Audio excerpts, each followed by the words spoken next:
Hello everyone, எல்லாருக்கும் good evening. நான் உங்கள் Athisayaraj. நாம் இன்றைக்கி இந்த வீடியோவில் எதை பற்றி பார்க்க போகிறோம்னா, ஃபர்ஸ்ட் ஆஃப் ஆல் எல்லோரும் இப்போ தானே கொரோனாலேருந்து மீண்டு வந்துக்கிட்டு இருக்கோம்.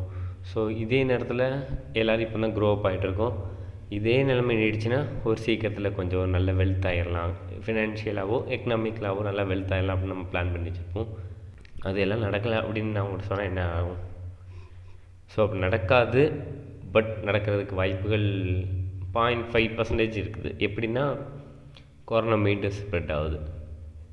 இந்தியாவில் அவ்வளோவா கேஸ் இல்லை, அண்ட் தென் யூஎஸில் இருக்குது, சிங்கப்பூர், மலேசியா. இதில் வந்து இன்னொரு வேரியன்ட் BQ.1 அப்படிங்கிற வேரியண்ட் வந்து ஸ்ப்ரெட் ஆகிட்டு இருக்குது. ஸோ இந்த வேரியண்ட் வந்து எப்படின்னா, கோவிட்டோட அடுத்த வேரியண்ட். ஓகே, ஏன்னா நம்ம ஆல்ரெடி பார்த்துருக்கோம், நிறைய வேரியண்ட்ஸ்லாம் பார்த்துருக்கோம், பட் அதெல்லாம் அவ்வளோ அஃபெக்ட் பண்ணல. இது வந்து கொஞ்சம் சிவிலியரான இது அப்படிங்காங்க. ஸோ அதனால் இது வந்து என்ன பண்ணால், இது வந்து நம்ம தடுப்பூசி போட்டால் சரி பண்ணிடலாம் அப்படின்ட்டாங்க. ஸோ அதனால் இதுக்காக தடுப்பூசி போடாமல் இருந்துறாங்க. இன்னும் நிறைய பேர் தடுப்பூசி போடாமலாம் இருப்பாங்க. ஸோ எல்லோரும் போட்டுருங்க. இந்த வேரியன்ட் வந்து எங்கெங்கே எப்படி ஸ்ப்ரெட் ஆகுதுங்கிறத நம்ம இந்த வீடியோவில் பார்க்க போகிறோம். ஸோ ஃபர்ஸ்ட் ஆஃப் ஆல் மலேசியாவில் வந்து ஒரு டீம் ஃபார்ம் பண்ணி சும்மா நார்மலாக நம்ம ஊரில் எப்படி கேசஸ்லாம் ரைஸ் ஆகுதுன்ட்டு பார்த்துட்டு, ஸோ அதெல்லாம் டெஸ்ட் பண்ணுறாங்கல்ல, ஸோ அதே மாதிரி டெஸ்ட் பண்ணிகிட்டு இருக்கும்போது திடீர்னு பார்த்தா இன்னும் அதை வந்து ரிசர்ச் சென்டருக்கு அனுப்புவாங்கல்ல அந்த சாம்பிள்ஸ்லாம். ஸோ ரிசர்ச் சென்டருக்கு அனுப்பும்போது அவங்க என்ன பண்ணிட்டாங்கன்னா, இதை டெஸ்ட் பண்ணி போகும்போது என்னடா இது வித்தியாசமான வேரியண்ட்டாக இருக்குதுன்ட்டு அவங்கள பர்டிகுலராக கூப்பிட்டு செக் பண்ணலாம் பார்க்காங்க. அவங்க சரௌண்டிங்கில் செக் பண்ணுறாங்க. ஸோ அவங்க சரௌண்டிங்லேயும் பல பேருக்கு இந்த மாதிரி சிம்டம்ஸ் இருக்குது. ஓகே, அதெல்லாம் கனெக்ட் பண்ணி அதுக்கப்புறம் அவங்களுக்கு தடுப்பூசி போட்டு அதை சரி பண்ணியிருக்காங்க. பார்த்தோம்னா அவங்ககிட்டேருந்து இன்னும் நிறைய பேர்ட்ட ஸ்ப்ரெட் ஆகிருக்குது. ஸோ இந்த மாதிரி நிறைய ஸ்ப்ரெட் ஆகிட்டு இருக்கதான் கண்டுபிடிச்சிட்டு இருக்காங்க. ஸோ இந்தியாவிலையுமே ஒரு கேஸ் வந்து நம்ம மெடிக்கல் இன்ஸ்டிடியூட்டில், அதாவது இந்தியன் மெடிக்கல் இன்ஸ்டிடியூட்டில் கண்டுபிடிச்சிருக்காங்க. ஸோ அந்த கண்டுபிடிச்ச அந்த வேரியண்ட்டை செக் பண்ணிகிட்டு இருக்காங்க. அண்ட் தென் நம்ம மக்களுக்குள்ளேயும் அது இருக்குதா அப்படின்ட்டு இன்னும் இன்வெஸ்டிகேஷன் எல்லாம் சிவிலியராக போய்ட்டு இருக்குது. ஸோ யூஎஸ்லேயுமே இதே தான். ஸோ நம்ம ஊரில் வந்து இந்த கொரோனாவுக்கு வந்து முடிவே இல்லை போல். நமக்கு வந்து அடுத்தடுத்த சீசன் மாதிரி நம்ம கொரோனா ஒரு சீசனாக மாறிடும்னு நினைக்கிறேன். ஏன்னா வந்து வெயில் காலம், மழைக்காலம், குளிர்காலம்னு இருக்குல்ல. ஸோ இனிமேல் வந்து பார்த்தோம்னா கொரோனா காலம் அப்படின்னு ஒன்று வரும் போல். ஸோ அப்படியும் ஒன்று இருக்குது. ஸோ நம்ம நிறைய பார்த்துருக்கோம் கொரோனா டைமில், நிறைய ஃபீலிங்ஸ், நிறைய டவுன்ஸ் எல்லாத்தையுமே பார்த்துட்டு, ஸோ திடீர்னு இப்போ தான் நார்மலாகி மாஸ்க்கெல்லாம் கழட்டிட்டு வந்தால், டேய் நான் இன்னும் கிளம்பலடா அப்படின்ட்டு ஒருத்தன் வந்து நின்றுட்டு இருக்கான். யாருன்னு பார்த்தா கொரோனா. இந்த கொரோனா வந்தால் நீங்கள் நல்லாயிருக்கும்னு நினைக்கிங்களா?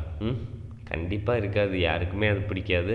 பிகாஸ் ஏன்னா சேல்ரி வராது, அதுக்கப்புறம் ஒர்க்கு ஹெவி, ஒர்க் ஃப்ரம் ஹோம்னு போட்டுருவாங்க, வீட்டில் நிம்மதியாக இருக்க முடியாது. ஸோ 24 ஹவர்ஸ்ன்றுவாங்க. ஸோ மக்கள் பல இடத்துக்கு வெளியே நிம்மதியாக போக முடியாது மாஸ்க்கை போட்டுக்கிட்டு. எனக்கெலாம் மாஸ்க் போட்டதே எரிச்சலாக இருக்கும். உங்களுக்கு எப்படி இருந்துச்சு சொல்லுங்கள். ஆனால் மாஸ்க் போடுவேன். மாஸ்க் போட்டால் எரிச்சலாக இருக்கும். அது இதெல்லாம் ஒரு மாதிரி அனீஸியாக இருக்கும். ஸோ இப்போமெல்லாம் பார்த்தோம்னா பல பேர் தனியாகவே மாஸ்க் போட்டு வராங்க. எதுக்குன்னு கேட்டால் பிம்பிள்ஸ்லாம் நிறைய இது பண்ணிட்டு. ஒரு கமெண்ட்டில் பார்த்தேன், ஏதோ ஒரு வீடியோவில் ஒரு கமெண்ட்டில் பார்த்தேன். ஸோ அந்த பையன் பார்த்தா எனக்கு பிம்பிள்ஸ் நிறைய இருக்குன்னு நான் மாஸ்க் போட்டிருந்தேன். ஸ்கூலுக்கு போனால் நீ வந்து என்ன பண்ணுறாங்கன்னா கிண்டல் பண்ணுறாங்க, கிரிட்டிசிசம் பண்ணுறாங்க, எதுக்குடா மாஸ்க் போடுற, நீ தான் கேவலமாக இருக்கிய அப்படின்ட்டு திட்டிருக்காங்க. இப்போ அந்த பையன் என்ன பண்ணியிருக்கான், வெக்ஸ் ஆகிட்டு அவன் யார்கிட்ட தான் சொல்லணும் தெரில, அந்த வீடியோவை போய் போட்டிருக்கான். ஸோ ஆனால் இதை பற்றி ஒரு வீடியோ மேக் பண்ணுங்கன்ட்டு. ஸோ அதை பற்றி நான் சொல்கிறேனே. ஸோ யார் என்ன வேணால் சொல்லட்டுமே, நம்ம அப்பா எப்படி நம்மளை பார்க்காங்க, அவங்க குழந்தையாக தானே பார்க்காங்க. அவங்க ஏதாட்டும் உனக்கு பரு இருக்குது, நீ ரொம்ப கேவலமாக இருக்க, ரொம்ப கருப்பாக இருக்க, ரொம்ப வெள்ளையாக இருக்க, உனக்கு மூஞ்சியில் ரொம்ப குழியாக இருக்குது அப்படின்ட்டு பார்க்காங்களா? நமக்கு வயசானாலும் அப்பா அம்மா நம்மளை எப்போவுமே ஒரே மாதிரி தான் பார்ப்பாங்க. அதுதான் ஓகே. மற்ற யாருக்காகவும் பார்க்க வேண்டாம். நம்ம கூட உள்ள நம்மளை சுற்றி உள்ளவங்களை முதல்ல பார்ப்போம். நம்மளை சுற்றி கொஞ்சம் பேர் நம்மளையே நம்பியிருப்பாங்க, நம்ம மேலே பாசம் வச்சு நம்மளை வந்து பார்த்துக்கிட்டு இருப்பாங்க. ஸோ நம்ம அவங்களும் மிஸ் பண்ணிட்டு நமக்கு யாரெல்லாம் பிடிக்குமோ அவங்களாம் என்ன சொல்கிறாங்க. இது வந்து எப்படி இருக்குன்னா, ஒரு மூவியை லான்ச் பண்ணிட்டு மூவி ஹிட் ஆகுமா ஹிட் ஆகாதாங்கிற மாதிரி தான். நம்ம மாஸ்க் போட்டோம், இனிமேல் வந்து எல்லாருக்கும் பிடிக்குமா பிடிக்காதான்ட்டு. இதே பொண்ணு போட்டால் பிடிக்கும், பையன் போட்டால் பிடிக்காது. என்னடா சட்டம் இது? சட்டம்ன்ட்டா சட்டத்தை சொல்லலை, அவங்க மனசில் உள்ள பாங்க சொல்கிறேன். பிகாஸ் ஏன்னா ஒரு பையன் வந்து அவனுக்கு அனீஸியாக இருக்குன்ட்டு அவன் போடுறான். ஓகே, அதை பார்த்துட்டு எதுக்கு நான் மாஸ்க் போட்டு வரேன்ட்டு டீச்சர்ஸ்லாம் சொல்கிறது, கொரோனா தான் முடிஞ்சிச்சின்னு சொல்ல வேண்டியது. அவன் சேஃப்டிக்கு அவன் போட்டு வரான். இன்னும் எத்தனை பொண்ணுங்க போட்டுக்கிட்டு இருக்காங்க, அவங்களெலாம் போய் கேளுங்க. கேட்டால் அவன் அந்த பொண்ணுலாம் அழகாக இருக்கு அதானே, நான் கொன்னே விடுவேன். என்னடா நினச்சிட்டு இருக்கியோ? ஒரு பையன் தான் உங்களுக்கு இழிச்ச வாயன்ல, அந்த பையன் என்னெல்லாம் உங்களுக்கு பாவம் பண்ணான்? பெசாட்டி மாஸ்க் போட்டு அவன் கிளாஸில் வந்து உட்காந்துருக்கான்.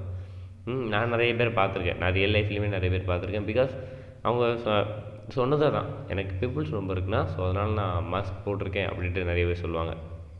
ஸோ அப்படிங்கிற பட்சத்துலேயுமே நம்ம என்ன பண்ணலான்னா, அதுக்கான மெடிசினாக எடுக்கிறத விட அம்மாட்ட கேட்டோம்னா அவங்களே ஏதாட்டும் ஒரு மெடிசின் சொல்லுவாங்க. Maybe 90s kids, 2K early 2K kids அவங்களுக்கு வந்து அந்த மெடிசின்ஸ்லாம் தெரிஞ்சிருக்கும். ஸோ இப்போ வரவங்களுக்குலாம் இந்த க்ரீம் அந்த அந்த பேஸ்ட் மாதிரி இருக்கும்ல, ஸோ அந்த க்ரீம் தான் யூஸ் பண்ணுவாங்க. ஹாஸ்பிட்டல் போய் அதை தான் வாங்கி பூசுவாங்க. ஸோ எங்கள் அம்மாலாம் சொல்லுவாங்க பூவரசம் பட்டம்பாங்க. ஸோ அது தெரிஞ்சுன்னா கமெண்டில் சொல்லுங்கள், அவங்க யாருக்கெல்லாம் தெரியுதுன்னு பார்ப்போம். ஸோ அந்த பட்டையை வந்து அரைச்சி மூஞ்சில் தேய்ச்சிக்கடா பேரும் அப்படின்பாங்க. ஸோ அதை நான் ட்ரை பண்ணி பார்த்ததில்ல. ஸோ மேபி ட்ரை பண்ணி பார்க்கலாம் அப்படின்ட்டு ஒரு யோசனை இருக்குது. இன்னொரு பக்கம் இந்த இஷ்யூ இந்த பிரச்சனைலாம் போய்ட்டுருக்குல்ல, இன்னொரு சைடில் பார்த்தோம்னா சைனாக்கும் அமெரிக்காவுக்கும் கோல்டு வார். சைனா வந்து கொரோனாவை கிளப்பி விடுறதோடு இப்போ வந்து சண்டையும் கிளப்பி விட்றாங்க. என்னென்னா மெட்டீரியல்ஸ். இப்போ வந்து சைனா வந்து இப்போ பேன் பண்ணாங்கன்னா, சைனாவை வந்து அமெரிக்கா பேன் பண்ணாங்கன்னா என்ன ஆகும் அப்படிங்கிறது தெரியுமா? ஃபஸ்ட்டு வந்து ப்ராடக்ட் வந்து இதாகும், அஃபெக்ட் ஆகும். ஏன்னா நம்ம சின்ன பிள்ளைகளுக்கு வாங்குகிற விளையாட்டு ஜாமான் என்னென்ன ப்ராடக்டாக இருக்குது, made in China. So same time உங்கள் ஃபோனுக்குள்ளே உள்ள சிப்செட்டு உங்களுக்கு எல்லாருக்குமே தெரியும்ல. நம்ம இப்போ மொபைலில் ஆடு கொடுக்கும்போது பார்த்துருப்பீங்கள்ல, சிப்பு அப்படின்ட்டு காட்டுவாங்கல்ல. ஸோ அந்த சிப்பு வந்து மேட் இன் சைனா தான். இந்த made in China product affect ஆகும். ஸோ இது வந்து கோல்டு வாராக போய்ட்டுருக்குது. ஏன்னா உக்ரைனுக்கும் ரஷ்யாவுக்கும் வந்து ஒரு பிளட் வாரே போய்ட்டுருக்குது. ஸோ இங்கே வந்து கோல்டு வார் போய்ட்டுருக்குது. ஓகே, அங்கே ஹாட் வார், இங்கே கோல்டு வார். ஸோ சேம் டைம் இவங்க என்ன பண்ணுவாங்கன்னா, பேன் பண்ணாங்கன்னா, மேபி பேன் பண்ணாங்கன்னா மொத்த உலகமே ஸ்தம்பிச்சு போகும். பிகாஸ் ஏன்னா அங்கேருந்து தான் நிறைய ப்ராடக்ட்லாம் சேல் ஆகுது, இம்போர்ட் ஆகுது, எல்லா கண்ட்ரிக்குமே இம்போர்ட் ஆகுது. ஏன்னா வந்து ஒரு மெட்டீரியலாக இருக்கட்டும், காரில் உள்ள சின்ன பார்ட்ஸாக இருக்கட்டும், ஏன்னா வந்து அதில் ஒரு ஜிபிஎஸ்ஸு, அதில் ஒரு அடாப்டரு, அதில் ஒரு சிப்செட்டு. ஏன்னா நம்ம வந்து காரில் வந்து பார்த்துருப்பீங்கல்ல, ஏன்னா அது எவ்வளோ டெக்னாலஜியாக இருக்குது. இப்போ ஆட்டோமேட்டிக் கியர்லாம் அதுக்கெலாம் சிப்செட்லாம் ரொம்ப வைக்கணும். ஸோ அதே மாதிரி ஒரு நார்மல் காராக இருந்தாலுமே அதுக்கு வந்து ஒரு ஸ்பீடாமீட்டர் வந்து எப்படியுமே நார்மலாக இருக்காது. இது மீட்டராக இருந்தாலுமே அதுக்குமே சிப்செட் தேவை. ஸோ பவர் இங்கேருந்து அங்கே வந்து கன்சியூம் பண்ணணும், அந்த டேட்டாவை வந்து கரெக்டாக காட்டணும், உங்களுக்கு விசிபிள் பண்ணணும் அப்படிங்கிறதுக்காண்டி அந்த சிப்செட் வந்து யூஸ் ஆகுது. ஓகே, அந்த பர்டிகுலர் சிப்செட் வந்து தட்டுப்பாட ஆரம்பிச்சு என்னாகும், இந்த காரோட டிமாண்ட் அதிகமாக ஆரம்பிச்சிடும். ஏன்னா வந்து கவுண்ட் வந்து கம்மியாயிருமா, காரோட சேல் வந்து அதிகமாக ஆகி ஒரு கட்டத்தில் அது டவுனாக இதாக ஆரம்பிச்சிடும். அதுக்கு வந்து தேவை வந்து ஆரம்பிச்சிருச்சுன்னா எப்பவும் போல் ஆஸ் யூஷுவல் என்ன நடக்கும், ஒரு பொருளோட தேவை அதிகமாகிடுச்சுன்னா அந்த பொருளோட விலை ஆட்டோமேட்டிக்காக ரைஸ் ஆக ஆரம்பிச்சிடும். ஸோ அந்த ரைஸ் ஆன பொருளை தான் நம்ம வாங்குவோம். ஸோ அந்த நேரத்தில் பல லட்சங்கள் கூட வச்சு விற்பாங்க. ஏன்னா வந்து சிப்செட் இல்லை அப்படிம்பாங்க. நம்மளே இப்போ ஆர்டர் ஒரு காரை கொடுத்தோம்னாலோ ஒரு பைக் கொடுத்தோம்னாலோ அது வர்றது கொஞ்சம் டிலேவாகும். பிகாஸ் ஏன்னா அதில் வந்து சிப்செட்டு ஸ்டாக் இல்லை. ஸோ அது வந்தோடனே தான் நாங்கள் வந்து வச்சு தர்றோம் அப்படின்ட்டு அவங்க சொல்லுவாங்க. ஸோ இந்த மாதிரி நிறைய இஷ்யூஸ் இருக்குது. ஸோ இதுக்கப்புறம் பார்த்தோம்னா நிறைய இப்போ ஒரு தீபாவளி வேறு வருது. ஸோ அதனால் வந்து கொரோனா அப்படிங்கிறப்போ சொல்லவே தேவையில்ல, கிராக்கர்ஸு சொல்ல தேவையில்ல. ஸோ எல்லோரும் சேஃபாக வெடிங்க. இந்த தீபாவளி தானே வருது, நெக்ஸ்ட்டு மண்டே வருது. ஸோ அதனால் தீபாவளிக்கு எல்லாம் ஸ்பெஷலாக பண்ணலாம். ஸ்பெஷலாக பண்ணலான்னு என்ன பண்ணலாம் எனக்கு தெரில, உங்களுக்கு தெரிஞ்சால் சொல்லுங்கள், ஏதாவது ஸ்பெஷலாக பண்ணலாமான்ட்டு. நீங்கள் என்ன ஸ்பெஷல், உங்கள் வீட்டில் என்ன ஸ்பெஷல், ட்ரெஸ் எடுத்துட்டீங்களான்னு சொல்லுங்கள். ஷாப்பிங் போகும்போது எப்போவுமே கேர்ஃபுல்லாக போங்க. ஸோ அண்ட் தென் இந்த பொதிரலாம் எழுதிருப்பாங்கள்ல, அந்த மாதிரி தான் உங்களது உடைமைகள் உங்களது பொறுப்பிலேயே இருக்கட்டும். அது தொலைந்து யாரேனும் திருடி விட்டாலோ களவாடப்பட்டாலோ நிர்வாகம் பொறுப்பல்லங்கிற மாதிரி உங்கள் பொருளெல்லாம் சேஃபாக வச்சுக்கோங்க. ஏன்னா வந்து இப்போ வந்து க்ரௌட் ரொம்ப இருக்கும், டிராஃபிக் ரொம்ப இருக்கும். ஸோ சேஃபாக போங்க, ஹெல்மெட் போட்டு போங்க. போலீஸ் வந்து எந்த இடத்துல நிற்பாங்கன்னு தெரியாது. ஸோ மஸ்ட் ஹெல்மெட் யூஸ் பண்ணுங்கள். அது உங்கள் சேஃப்டிக்கு தான் யூஸ் பண்ணுறீங்க அப்படிங்கிறத நீங்கள் தெரிஞ்சுக்கோங்க. ஏன்னா வந்து ஹெல்மெட் வந்து நார்மலாக மற்றவங்க உயிரை காப்பாற்றல, உங்கள் உயிர் தான் உங்களுக்கு காப்பாற்றுது. ஸோ அதை ஒரு இரிட்டேட்டாக நினச்சி நீங்கள் போடாமல் இருந்தீங்கன்னா யூ லாஸ் யுவர் லைஃப் அப்படின்ட்டு சொல்லிட்டு போயிட்டே இருக்க வேண்டியதான். That's it. ஓகே, அது இன்னொன்று நான் மட்டும் சொல்லணும்னு, உங்களை சுற்றி நிறைய பேர் சரௌண்டிங்கில் இருப்பாங்க. ஸோ அவங்கள நீங்கள் வந்து டக்குன்னு பாருங்களேன். நீங்கள் வந்து வெளியவே பார்த்துக்கிட்டு இருப்பீங்க, அவங்க நல்லா எப்படி இருப்பாங்க, இவங்க எப்படி இருப்பாங்க, அந்த பொண்ணு நம்மகிட்ட ஏன் பேச மாட்டேங்குதுன்னு நினச்சிருப்போம். ஆனால் பக்கத்தில் ஒரு ஃப்ரெண்டை வச்சுக்கிட்டு நீங்கள் துடிச்சிக்கிட்டு இருப்பீங்க.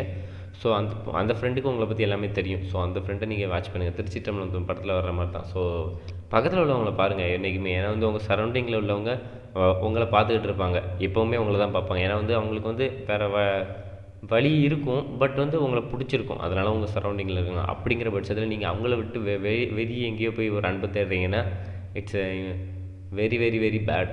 ஓகே, ஏன்னா வந்து அவங்களுக்கு ஹர்ட் ஆகும். நமக்கு தெரியும்ல, நம்மளை ஹர்ட் பண்ணால் நமக்கு எவ்வளோ வலிக்கும் தெரியல, அதே மாதிரி தான் அவங்கள ஹர்ட் பண்ணுற மாதிரி. ஏன்னா என் ஃப்ரெண்டு நிறைய சொல்லுவான், இல்லைடா அவங்க அப்படி பண்ணிட்டாங்க இவங்க எப்படி பண்ணிட்டாங்கன்ட்டு. ஸோ அதுலேருந்து கற்றுக்கிட்டது என்னென்னா, ஓவராக ட்ரஸ்ட் யார் மேலேயும் வைக்க வேண்டாம், அவ்வளோதான். ஓகே, ஏன்னா வந்து அவங்களும் மனுஷங்க தானே, என்றைக்கும் மாற்றம் ஒன்றே மாறாதது, அவ்வளோதான். ஓகே, அவங்களும் மாறிடுவாங்க. ஸோ அதனால் என்றைக்குமே மாற்றத்தை நீங்கள் எதிர்பார்க்காதீங்க, மாற்றத்தை எதிர்பாருங்க, என்றைக்குமே மாறாதுன்னு நம்பிக்கிட்டு இருக்காதீங்க. ஸோ அதனால் இதுதான் உங்கள்கிட்ட நான் இன்றைக்கி சொல்ல வந்தேன். இதோடு நான் இந்த வீடியோவை முடிச்சுக்கிறேன். நாளைக்கு இன்னொரு வீடியோவில் நான் உங்களை சந்திக்கிறேன். அதுவரை உங்களிடம் இந்த வீடியோ நான் உங்களை love you guys, have a good day, cheers.